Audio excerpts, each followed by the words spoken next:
Thinking Aloud.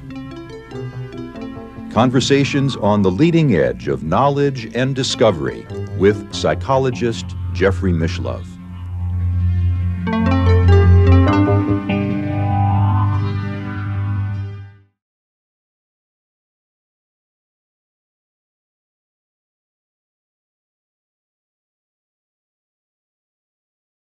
I once heard you talk about an incident where he got upset with you and you felt that he may have had an impact.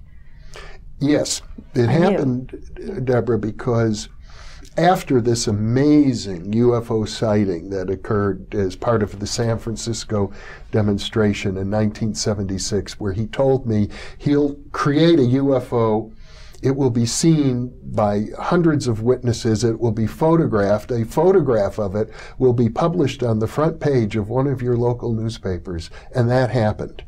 But he had also told me he would create 3 UFO sightings, and at that point in time there were 2. So he was on the phone with me and he was going on about what a great job he had done producing this incredible, the best attested UFO sighting in history at that point, probably, although it never got into the annals of the UFO people. But I said to him, well, Ted, you haven't done everything that you said you were going to do. Oh, no. And at that point, he got very angry and he slammed the phone down. And I was feeling fine at the time, but within half an hour, I began to get a sore throat. And you know how you get that feeling like, uh-oh, I'm going to get a cold. This is like, my throat is so scratchy, I know what's going to happen now. And I was expecting it was going to get bad. And then, about an hour later or so, I was feeling pretty sick. He called me up.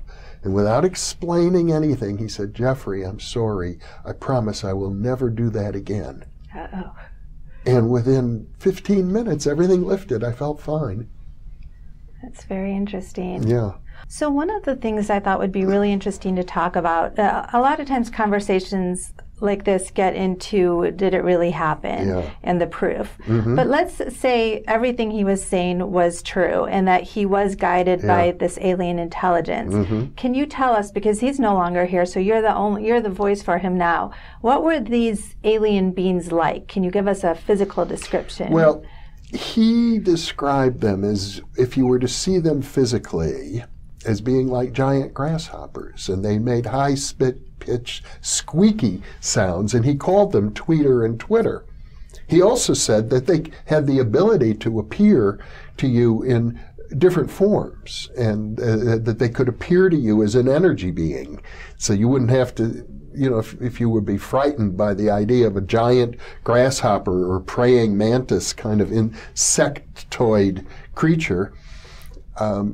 That's what he said they were like. And he said they sat in their big, giant, invisible UFO above the earth, and they had a big, TV screen that they looked at, and he would project mental images to them, and they'd see it on that big screen, and then they could, create whatever effect he asked them to produce. He said that they had been watching him his whole life, that as a child he had shown a lot of psychic potential, including levitations, but that they arranged to abduct him and operate on his brain and give him extraordinary powers so that they could do some research and see how the human race would respond to a person like him.